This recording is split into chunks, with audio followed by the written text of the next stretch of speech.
오늘 함께 나눌 말씀은 요한복음 4장 19절부터 24절입니다. 우리 같이 한 목소리 읽겠습니다. 시작. 여인이 예수께 말했습니다. 선생님, 제가 보니 당신은 예언자이십니다.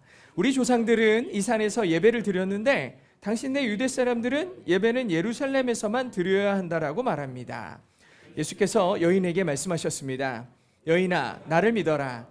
이제 이 산도 아니고 예루살렘도 아닌 곳에서 아버지께 예배 드릴 때가 올 것이다. 너희 사마리아 사람들은 알지 못하는 것을 예배하지만 우리 유대 사람들은 알고 있는 것을 예배한다. 이는 구원이 유대 사람들로부터 나오기 때문이다. 이제 참되게 예배하는 사람들이 영과 진리로 아버지께 예배드릴 때가 오는데 지금이 바로 그때다. 아버지께서는 이렇게 예배드리는 사람들을 찾고 계신다.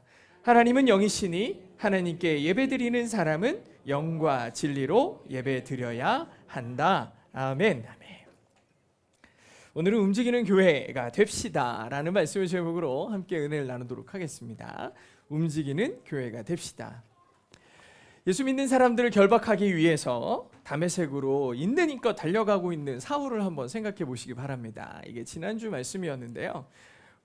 예루살렘에서 다메섹까지 약 200여 킬로입니다. 지금처럼 무슨 KTX가 있는 것도 아니에요. 여기는 뭐 말 달려가거나 달려가야 되는데 그 먼 거리를 오직 살기 등등한 내가 이 사람들을 잡아 죽이겠다, 잡아오겠다라는 열심 하나로 달려가던 사울. 근데 다메섹에 도착하기 전에 말에서 고꾸라져서 땅에 처박히죠. 낮에 햇살보다 강한 빛이 그의 눈앞에 밝혀졌지만 바울은 눈을 떠도 앞을 볼 수가 없었습니다. 그가 마주한 건 어둠이었어요. 그의 눈에 덮은 비늘은 내 눈이 왜 이러지? 하는 이상한 육체적 이상함의 문제가 아니었어요. 그건 하나님을 위한다고 자부했던 그의 모든 노력이 사실은 하나님을 핍박하는 것이었고 하나님을 대적하는 것이었다는 무지의 상징이었던 거죠. 사울은 3일 동안 먹지도 마시지도 못한 채 처절한 충격 속에 빠져 있었어요. 이게 무슨 일인가? 그가 목숨처럼 지켜왔던 유대교의 전통들, 바리새인으로서의 가치, 로마인으로서의 권위, 그게 쏟아졌던 수많은 종교인들의 찬사들, 그러한 모든 것들이 한순간에 배설물과 같이 더럽고 추한 것으로 보이기 시작했어요. 그는 하나님을 위한다고 믿었지만 실제로는 자기 의라는 우상을 숭배하고 있었던 겁니다. 내 만족, 내 유익, 나의 의, 내 생각을 우상으로 섬기고 있는 거죠. 오늘날 대한민국의 크리스천들만큼 하나님을 사랑하고 하나님의 일에 열심인 사람들이 어디 있겠습니까? 전 세계에 이렇게 빠른 성장과 부흥을 이룬 나라가 없었거든요. 수많은 예배와 봉사, 그리고 전도와 소모임, 수많은 크리스찬들이 매일같이 교회에 나옵니다. 이번 주에 만났던 어떤 분도 저희 교회는 매일 갑니다. 이렇게 얘기하시는 거예요. 우리 교회도 매일 오라고 하고 싶은데 다들 멀리 사셔서 못 온다고 저는 그랬는데, 아무튼 수많은 크리스찬들이 그렇게 교회에 열심히 해요. 근데 왜 그렇게 열심히십니까? 물어보면은 그래도 교회 다닌 지 이 정도 됐으면 내가 교회에서 맡은 게 있어서요. 내가 교회에서 직분이 있어서요. 즉 뭐예요? 자기의 열심을 증명하는 도구가 됐어요. 나의 열심은 나의 열심을 드러내는, 나의 믿음을 드러내는 도구가 될 때가 있죠. 교회 또한 그런 교인들을 향해서 아낌없이 박수를 보냅니다. 사울의 열심에 당시의 유대 교인들과 유대의 지도자들이 박수를 쳐주는 것처럼 우리도 모르는 사이에 우리의 열심을 많은 교인들의 인정과 교회로부터의 칭찬으로 영광을 받기도 하죠. 근데 이런 열심과 이러한 수고들에 비해 참 아이러니한 것은 이토록 뜨거운 열심과 모임 속에서도 정작 이 땅은 날로 타락하고 선한 것에는 미련하고 악한 것에 오히려 탁월한 이런 모습들로 이 땅이 변해가고 있다는 거예요. 만약 우리가 그토록 많은 시간들을 보낸 이 교회 문 밖에서 예수 그리스도의 말씀을 따라 삶으로 살아내려는 몸부림이 조금이라도 이 땅 가운데 있었다면 지금 이 나라가 이렇게 됐을까? 과연 이 세상이 지금과 같을까? 오늘 우리는 사울의 비늘이 벗겨지는 것처럼 우리를 가두고 있는 나의 의와 종교적 껍데기들을 벗어내고 진정한 교회가 뭔가를 생각해 볼 필요가 있다라는 거죠. 2026년 동행교회 표어는 말씀이 힘이 되어 세상을 이기는 교회입니다. 제가 이거를 어떻게 영어로 멋있게 쓸까? 워드 파워드 월드 오버커밍이라고. 멋있지 않나요? 안 멋있나? 말씀이 힘이 되어 세상을 overcome. 성경은 winning이라고 표현 안 하고 뭐 triumph나 뭐 이렇게 승리를 뭐 이런 표현을 안 쓰고 overcome이라고 썼어요. 극복합니다. 극복합니다. 극복이라는 표현은요, 어려움이 없어지는 게 아니라 어려움을 견디고 이겨내는 걸 의미해요. 인생이라는 것이 어려움이 없을 수 없거든요. 결국에는 그 어려움을 딛고 일어서는 것, 극복해내는 것, 주와 함께, 이거를 overcoming, 승리라고 표현을 했습니다. 그래서 word powered, word overcoming이라는 이런 표어를 갖고 있죠. 이게 올해의 동행교회 표어입니다. 교회의 능력이 하나님의 말씀에 있기 때문에 그 말씀이 힘이 되어 이 교회가 세상을 이길 수 있다라고 선포하는 거죠. 아까 우리 집사님 기도해 주신 것처럼 사도행전 9장의 말씀으로 이 말씀을 표어로 삼았는데요. 말씀에 힘이 있다는 거예요. 세상을 이긴다는 것은 이 땅을 사는 사람들 누구도 예외가 되지 않습니다. 왜냐하면 이 땅을 산다는 건 세상 속에 있다는 뜻입니다. 이미 세상 가운데 우리는 살고 있어요. 세상이라는 건 눈에 보이는 물질적인 우리 주변의 모든 것들도 의미하지만 하나님의 자녀인 그리스도인들을 유혹하고 미혹하여 결국엔 넘어지게 만들려는 수많은 세상의 유혹들마저도 우리는 세상이라고 표현합니다. 세상이다. 따라서 세상을 이긴다는 것은 세상의 유혹과 시험들을 이겨내고 오직 하나님만 바라보게 된 상태를 우리는 세상을 이겼다라고 표현합니다. 그래서 세상을 이기는 교회라는 말은 바로 우리에게 적용되어야 되는 메시지예요. 우리가 교회이기 때문이에요. 이 말은 관용적 표현이 아닙니다. 어디 가면 우리가 교회입니다 라고 얘기할 때 그렇죠, 그러면서 우리 교회가 너무 이쁘지 않나요? 뭐 이런 얘기들도 하잖아요. 근데 이게 관용적 표현이 아니에요. 진짜 우리 마음에 새겨야 되는 굉장히 중요한 메시지예요. 듣기 좋은 소리를 하는 게 아니라고, 진심으로 우리의 삶에 내가 교회입니다 라는 믿음의 고백이 있어야 돼요. 예수님께서 우리를 위해 죽으시고 3일 만에 부활하셔서 우리에게 주신 선물이 뭐냐? 너희가 교회다. 너희가 교회다. 이 메시지예요. 그래서 오늘은 우리가 움직이는 교회가 된다라는 것이 무슨 뜻인지를 한번 생각해 보려고 합니다. 사마리아 우물가에서 한 여인이 예수님께 교회의 본질이 뭔지에 대해서 아주 중요한 질문을 하나를 던집니다. 20절이죠. 우리 조상들은 이 산에서 예배 드렸는데 당신네 유대 사람들은 예배는 예루살렘에서만 드려야 된다고 하더라. 이 말이 무슨 뜻입니까? 라고 물어보는 거죠.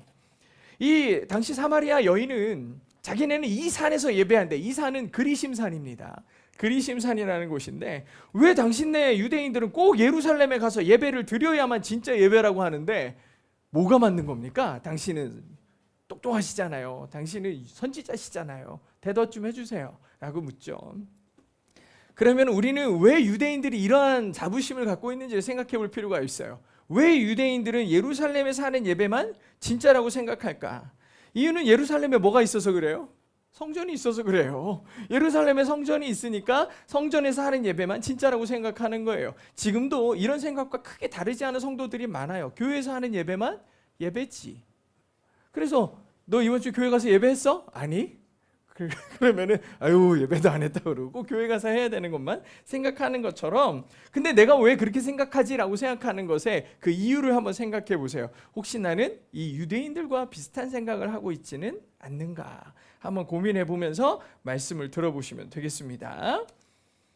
유대인들에게 성전은 하나님의 집이고 임재의 상징이죠. 아까 전에 우리가 불렀던 노래처럼 그룹 날개 사이로 임하신 주님을 본다고 얘기했죠. 그룹이 천사 아닙니까?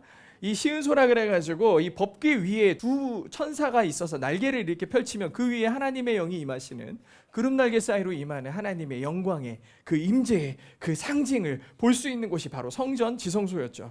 그렇기 때문에 이 유대인들에게 이 성전은 하나님의 집이고 임재의 상징이에요. 아무도 의심하지 않아요. 그것에 대해서.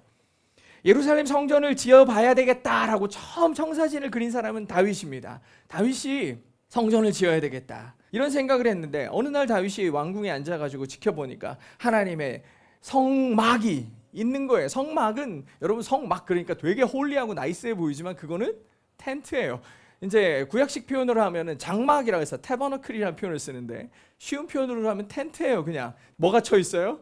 텐트가 쳐 있어요. 자기는 왕궁에 이 좋은 곳에 누워있는데 딱 보니까 하나님은 어디에 계신 거예요? 텐트에 계신 거예요. 너무 마음이 안 좋은 거예요. 내가 사랑하는 하나님, 내가 너무 사랑하는 하나님이 텐트에 계시다니 말이 안 되지. 이렇게 얘기하면서 하나님, 제가 하나님을 위해 성전을 짓겠습니다. 하나님을 위하여 짓겠습니다. 근데 안 된대요. 하나님이 안 된대요.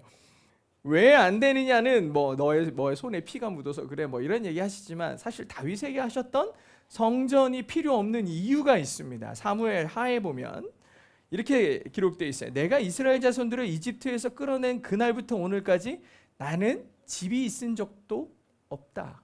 나는 집이 있은 적이 없어. 장막이나 회막, 즉 텐트를 거쳐 삼아서 이리저리 뭐하고 다녔다? 옮겨 다녔다. 이게 굉장히 중요한 하나님의 아이덴티티예요.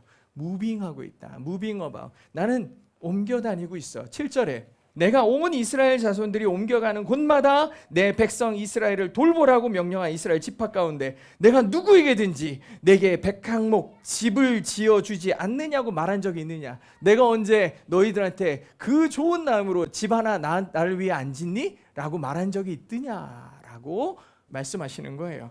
하나님은 움직이는 하나님이세요. 하나님께서 이스라엘 민족과 함께 다니셨죠. 성막을 메고 광야를 다니다가 하나님의 구름 기둥과 불 기둥이 멈추는 그곳에 성막을 치고 그곳에서 하나님께 예배할 때 하나님은 임재해 주셨죠. 그들에게 응답하셨고 말씀하셨어요. 이 성막은 하나님께서 그들과 함께하고 계시다라는 것을 드러내는 가장 상징적인 곳이에요. 주님이 나와 함께하고 계시지. 그러니까 이 민족은 이동할 때마다 성막을 지고 다녀요. 어디에서 멈출지 모르고 그 멈추는 곳이 하나님을 예배하는 곳이어야 했거든요. 장소의 문제가 아니에요. 장소가 홀리해서 그곳에 하나님이 임하셨던 게 아니라 하나님이 그곳에 임재하시니 그곳이 거룩해진 거예요. 하나님께서 내가 언제 좋은 나무로 저 백향목으로 내 집 안 지어주냐라고 말한 적이 있느냐라고 하신 말씀은 내가 좋은 집이 필요한 게 아니라 내가 너희와 함께하는 게 중요하다. 내가 너희와 함께하는 게 훨씬 중요해라고 강조하고 계시는 거예요. 그럼에도 솔로몬은 끝내 성전을 짓습니다. 성전을 져요. 땅의 기둥을 받고 성전을 짓습니다. 이제 이 성전은 더 이상 움직일 수 없는 성막이 돼버렸어요. 그럼에도 솔로몬은 이걸 지으면서 좀 마음이 그랬는지 모든 백성들 앞에 그리고 하나님께 이렇게 말씀을 드리죠. 열왕기상 8장에 보면 하나님께서 정말 땅에 사시겠습니까? 하나님께 기도하는 거예요. 성전을 짓고서 기둥을 받고 움직일 수 없는 성전을 지은 다음에 하는 말이 뭐냐? 하늘 아니라 하늘의 하늘이라도 주를 다 모실 수 없는데 하물며 제가 만든 이 성전이라고 주님을 모실 수 있겠습니까? 솔로몬은 성전을 이렇게 우아하고 아름답게 지었지만 알고 있었어요. 온 세상에 계셔서 통치하시는 하나님을 하늘 아니라 하늘의 하늘, 하나님을 어떻게 모시겠습니까? 이런 표현 아닙니까? 하나님을 어떻게 담을 수 있겠습니까? 말도 안 되는 거죠. 하물며 이 작은 인간이 만든 건축물에 어떻게 하나님을 모셔둘 수가 있겠습니까? 그럼에도 이 성전을 지은 이유가 무엇이냐? 성전이라는 공간을 통해 하나님과 교제하고 이 교제를 통해 이스라엘 백성들이 성전 밖으로 나아갔을 때 삶에서 여전히 동행하신 하나님을 기억할 수 있기를 원했기 때문이에요. 이 메시지가 성전을 다 봉헌한 다음에 이제 밖으로 나와 성도들에게 이렇게 말하는 데 담겨 있어요. 여긴 같이 한번 읽어볼게요. 시작. 너희 마음은 오늘처럼 여호와의 규례를 따라 살고 그 명령을 지키면서 우리 하나님 여호와께 온전히 헌신하도록 해야 할 것이다. 솔로몬이 성전을 건축한 목적은 아주 분명했어요. 주의 백성들이 이렇게 주 앞에 나와 하나님 앞에 나와 예배하고 하나님의 음성을 듣고 하나님을 예배하는 경험을 통해 하나님을 만났다면 그 힘으로 그 말씀을 붙들고 너희들의 삶으로 나아가 세상으로 나아가 하나님으로 살게 하는 것, 이것이 성전을 건축한 이유다라고 하나님의 말씀과 법궤 규례를 따라 살고 그 명령을 지키며 살게 하기 위함이라고 솔로몬은 아주 분명하게 이미 얘기를 했어요. 근데 솔로몬 이후에 이스라엘이 어떻게 됩니까? 두 개로 쪼개지죠. 분열됩니다. 우상 숭배와 쾌락. 솔로몬의 시대에 들어왔던 수많은 이방 민족과 우상들이 이스라엘을 혼란케 만들었죠. 쾌락으로 젖어버렸죠. 타락의 시대가 이어졌어요. 시간이 흐르면서 사람들은 본질을 잃어버립니다. 하나님의 말씀을 지켜야 되고 하나님이 나와 함께 하심을 영적으로 느껴야 되는데 그런 감각은 다 무감각해졌어요. 솔로몬의 바람과 달리 성전 자체가 그냥 우상이 돼버렸어요. 자기들이 섬기는 우상과 하나님을 섬기는 눈에 보이는 성전이 우상이 돼버렸어요. 그래서 눈물의 선지자인 예레미야가 하나님의 말씀을 따라서 뭐라고 얘기하냐? 이렇게 얘기합니다. 이게 하나님의 성전이다. 여호와의 성전이다. 여호와의 성전이다. 이게 지금 어디서 하는 얘기냐? 성전 문 앞에서 하는 얘기예요. 예레미야가 성전 문 앞에서 사람들이 쫙 모여 있는데 하는 말이 이게 여호와의 성전이다. 여호와의 성전이다. 여호와의 성전이다. 라고 말하는 거짓말 믿지 마라. 라고 얘기합니다. 성전 앞에서 선지자가, 사람들은 이 성전을 보며 웅장한 건물이라고, 예수님의 제자들도 예수님 성전 너무 멋지지 않아요? 다 무너질 거야. 예수님도 똑같이 얘기하시잖아요. 예레미야도 똑같이 얘기하는 거예요. 이거 성전이라고 하는 거 거짓말이야. 거짓말이야. 사람들이 그렇게 얘기해도 믿지도 마. 하나님이 계시지도 않은 곳은 그저 강도의 소굴일 뿐이다 라고 명령합니다. 예레미야는 이스라엘 백성들에게 이것이 하나님의 성전이라고 말하는 거짓말을 믿지 말라고 했습니다. 하나님께서 이들을 향해 이렇게 분노하신 이유는 간단합니다. 이스라엘 사람들에게 성전은 우상이었거든요. 세월이 지나며 다윗과 솔로몬이 성전을 세운 이유, 성전이 갖는 한계, 성전을 세운 목적에 대해서는 고민하지 않았어요. 그저 여기에 가면 하나님이 있지라고 생각하면서 하나님과 성전을 어느새 동일시하기 시작했고, 온 천지 만물을 다스리시는 하나님께서 그 성전에만 계시다라고 단정해 버렸어요. 저기에 하나님이 계시니 성전이 하나님이지.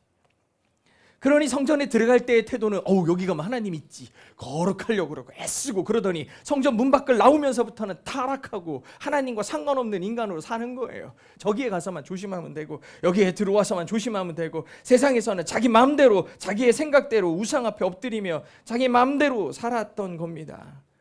그러니 태도가 전혀 하나님 앞에 서 있지 않는 자들이죠. 말로는 함께 하신다고 주님이 나와 함께 하시지요 그러면서 실제로는 하나님이 계시지 않은 것처럼 행동하는 것. 이런 사람의 범위는 성직자나 일반인이나 다르지 않았어요. 아니, 오히려 성직자가 더 타락했어. 성직자는요, 성전 안에서 거래를 허락했어요. 성전에 폭리를 취하고 사람들, 가난한 자들을 착취하는 것을 허락한 자들이 성직자들이었어요. 성전은 어느새 강도의 소굴이 됐죠. 하나님의 집인데 오히려 하나님께 나아가는 장애물이 되어버렸죠. 성전 자체가 껍데기뿐인 우상이 되어버린 지 이미 오래였던 겁니다. 오늘 우리가 읽은 본문도 이런 유대인의 의식이 그대로 반영되어 있어요. 유대인들은 예루살렘 성전에서 하는 예배만 예배라고 정의하고 있죠. 바벨론 포로에서 유대인들이 이스라엘로 돌아와 성전을 재건하는데, 그때 그 땅 본토에 남아있던 유대인들이 있어요. 그 유대인들이 우리도 좀 껴주세요. 그러니까 이 포로에서 돌아온 사람들이, 야, 니네 더럽잖아, 니네 추하잖아, 니네 이방민족이랑 섞였잖아, 너희들 꺼져. 사마리아 사람들이었어요. 그 사람들을 몰아내요. 그리고 자기들끼리만 성전을 예루살렘에 지어 놓습니다. 사마리아 사람들은 거기 가서 예배하고 싶은데 예배도 못하게 해요. 근데 하나님은 예배를 해야 될 것 같아. 그러니까 두렵고 걱정되는 마음으로 그리심산에다가 사마리아 성전을 짓고 거기에 최선을 다해 예배를 했던 거예요. 유대인들은 예루살렘 성전에다가, 사마리아는 사마리아 성전에서 예배하는데 유대인들이 껐떡하면 하는 말이, 야, 니네 가짜야, 니네 성전에서 예배하는 거 틀렸어. 끊임없이 이런 식으로 얘기를 하니까 얼마나 사마리아 사람들이 마음이 안 좋겠냐고요. 그러니 예수님 만나자마자 이 여인이 득달같이 첫 번째로 한 질문이 이거예요. 우리 여기서 예배하는데 이거 틀린 겁니까? 물어보는 거예요. 뭐가 진짜 예배입니까? 근데 이 질문마저도 하나님이 어딘가에 갇혀 있다는 사고를 그대로 드러내죠. 여인은 성전이 됐든 산이 됐든 하나님께서 그 장소에 한정되어서 거기에 계시다라는 생각이 머릿속에 박혀 있는 거예요. 거기에 계시지, 거기에 계시지. 그래서 예수님께서 이렇게 대답하시는 거예요. 이 부분은 진짜 중요한 거니까 우리에게 너무 익숙해도 한 번 더 읽어보도록 하겠습니다. 21절부터 시작. 예수께서 여인에게 말씀하셨습니다. 여인아, 나를 믿어라. 이제 이 산도 아니고 예루살렘도 아닌 곳에서 아버지께 예배 드릴 때가 올 것이다. 너희 사마리아 사람들은 알지 못하는 것을 예배하지만 우리 유대 사람들은 알고 있는 것을 예배한다. 이는 구원이 유대 사람으로부터 나오기 때문이다. 이제 참되게 예배하는 사람들이 영과 진리로 아버지께 예배 드릴 때가 오는데 지금이 바로 그때다. 아버지께서는 이렇게 예배 드리는 사람들을 찾고 계신다. 하나님은 영이시니 하나님께 예배 드리는 사람은 영과 진리로 예배 드려야 한다. 예수님은 예배의 패러다임을 완전히 바꾸시면서 아주 분명하게 얘기해 주시는데, 이 산도 그리고 그들이 얘기하는 예루살렘도 아니다. 예배는 어디서라는 공간의 문제가 아니라 네가 어떻게 누구에게 예배하는지 그 마음의 중심이 훨씬 중요하다라고 정의하셨어요. 하나님은 영이시니 우리가 영과 진리로 하나님을 예배할 때 바로 그곳이 성전이 되고 진정한 예배가 된다고 하시는 거예요. 근데 영과 진리로라고 얘기할 때 영으로는 무엇입니까? 영은 성령이죠. 성령이에요. 우리 안에 거하시는 성령의 인도하심을 따라 장소에 구애받지 않고 엎드릴 수 있다. 그렇게 성령이 나와 함께 하실 때 우리는 하나님을 만난다라는 뜻이고, 진리는 진리로 할 때 진리 대신 예수 그리스도를 통해서만 우리는 하나님께 나아갈 자격을 얻는다는 뜻이에요.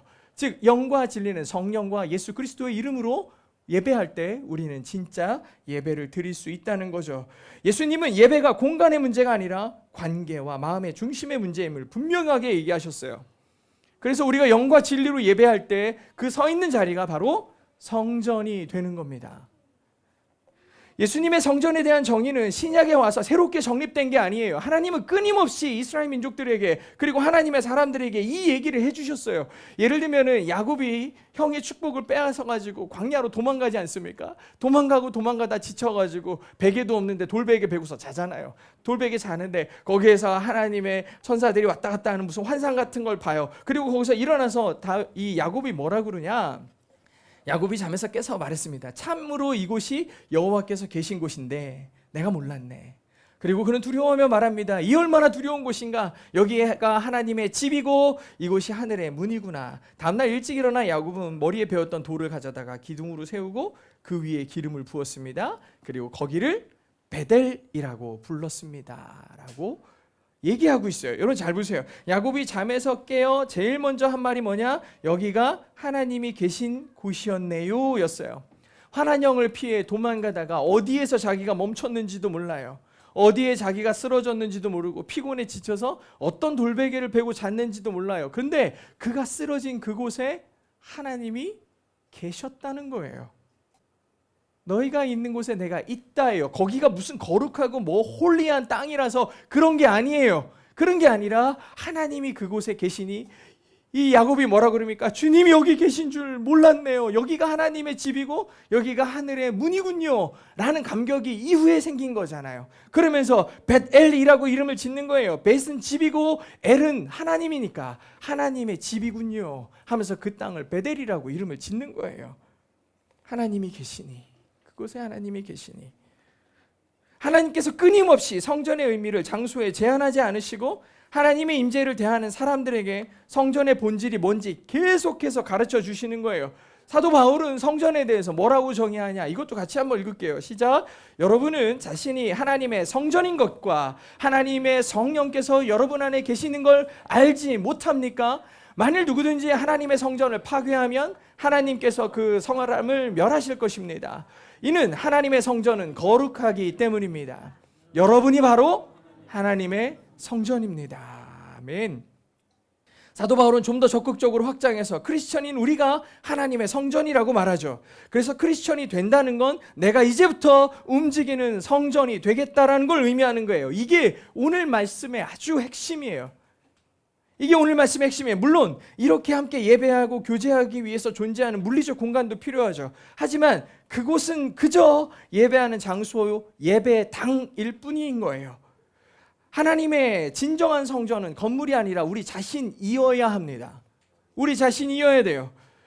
구원받은 성도 바로 여러분이 교회인 거죠. 건물이 교회라면 교회는 움직일 수 없지만 사람이 교회면 교회는 어디든지 갈 수 있는 거예요. 여러분이 직장에 갑니까? 그럼 교회가 직장에 가는 거예요. 여러분이 학교를 가요? 교회가 가는 거예요. 여러분이 지하철을 타면 교회가 지하철을 타는 거예요. 여러분이 공부를 하면 교회가 공부를 하기 시작하는 거예요. 사업을 해서 정직하게 서 있다면 그것은 교회가 정직한 거예요. 교회가 하나님 앞에 두렵지 않으려고 무척이나 애쓰는 모습이죠.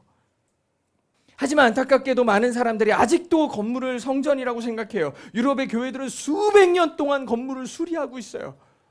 하나님의 성전을 거룩하게 하기 위해서 끊임없이 그래요. 우리나라도 건물을 짓느라 엄청난 빚을 지기도 하고 수많은 성도들이 시험에 들기도 하죠. 눈에 보이는 건물을 짓느라 진짜 세워야 할 성전은 무너지는 말도 안 되는 일들이 우리 주변에서 곳곳에서 일어나고 있습니다. 지금 대한민국에 진짜 세워져야 될 교회는 크고 화려한 교회, 건물의 교회가 아니라 영과 진리로 예배하는 크리스천들일 겁니다. 지금 이곳에서 설교를 듣고 있는 여러분은 반드시 여러분 자신이 교회임을 자각할 수 있는 그러한 순간들이 꼭 있기를 주의 이름으로 축복합니다.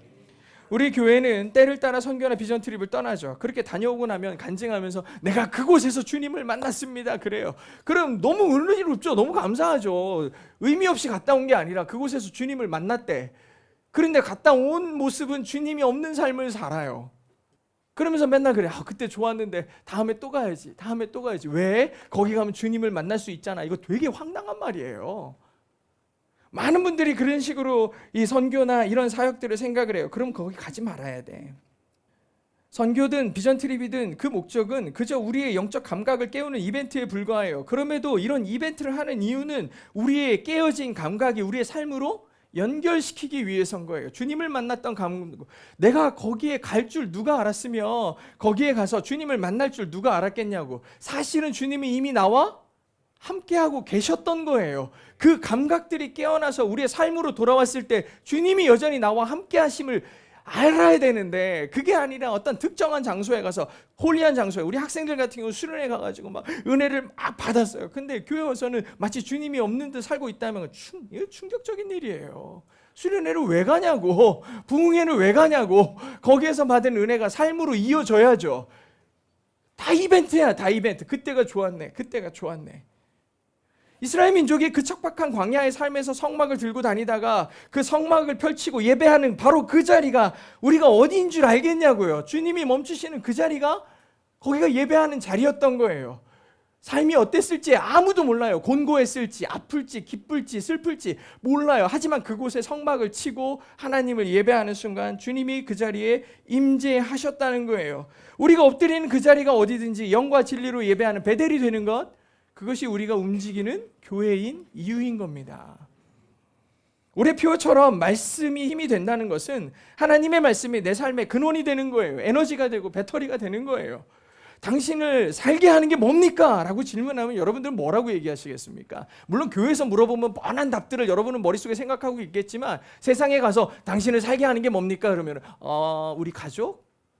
내 통장에 있는 돈들? 내 직장? 내 친구들? 나의 관계? 이렇게 얘기할 가능성이 꽤 높겠지만 그래도 교회니까 대답은 뭐라고 했겠어요? 예수 그리스도라고 했겠죠. 여러분, 확실하지 않고 내가 그렇게 말하는 것이 조금 어색하고 그럴지라도 누구 앞에서든지 당신을 살게 하는 이유가 무엇입니까? 예수 그리스도입니다. 얘기하는 거예요. 그게 교회적 본질이에요. 당신의 정체성이 뭡니까? 물어볼 때 예수 그리스도입니다. 나를 나되게 하는 게 무엇입니까? 예수 그리스도입니다. 내 삶의 근원이고 내 삶의 힘입니다. 로고스, 말씀이신 예수 그리스도, 오직 예수만이 내 삶의 이유입니다. 그 말씀을 힘입어 세상을 이기겠다고 선포하는 것이 세상의 유혹, 물질의 압박, 관계의 어려움이라는 거대한 파도, 그거를 이기는 힘은 일주일에 한 번 여기에 나와서 1시간 동안 이 불편한 말씀을 듣는 것이 여러분을 살게 하는 게 아니라고요. 이제 저문을 열고 나가면서부터 시작되는 여러분의 월요일서부터 토요일까지 치열한 전쟁과 같은 삶 가운데서도 말씀을 내 마음 가운데 새기고 말씀대로 살려고 끊임없이 애쓰며 살아가는 그 교회된 여러분들이 이 세상을 이겨야 되는 거예요. 이제 말씀을 맺겠습니다. 여러분들 오늘 설교 들으면서 무슨 생각을 하셨습니까? 그래도 교회는 건물이 좋아야지. 그래도 종교적으로 열심히 형식을 잘 갖추는 예배가 있고 그런 삶이어야지 라고 생각하십니까?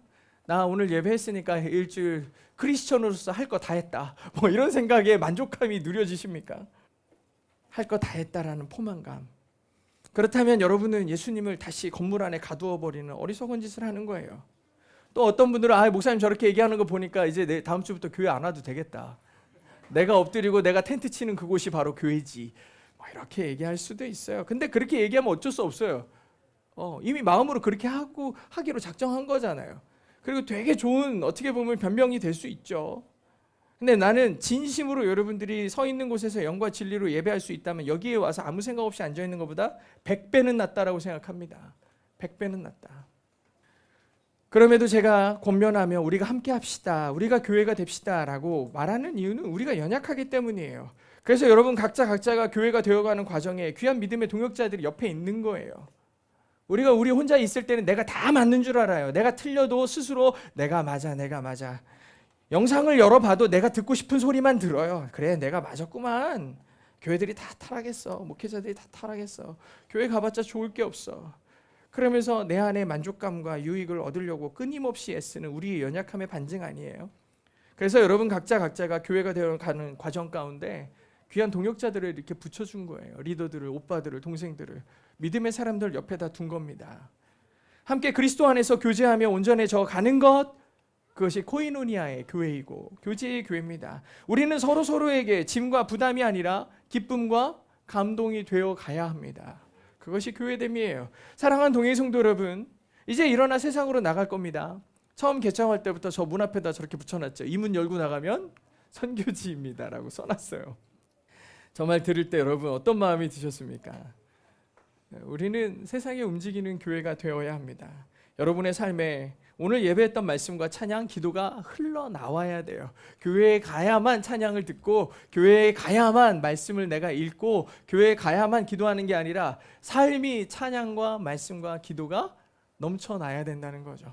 넘쳐나야 됩니다. 여러분이 엎드린 그곳이 베델이 되어야 돼요. 우리가 움직이는 교회가 될 때 비로소 세상은 우리를 통해 살아계신 하나님을 보게 될 것입니다. 말씀이 힘이 되어 세상을 이기는 우리 믿음의 성도들 모두가 될 수 있기를 주의 이름으로 축복합니다.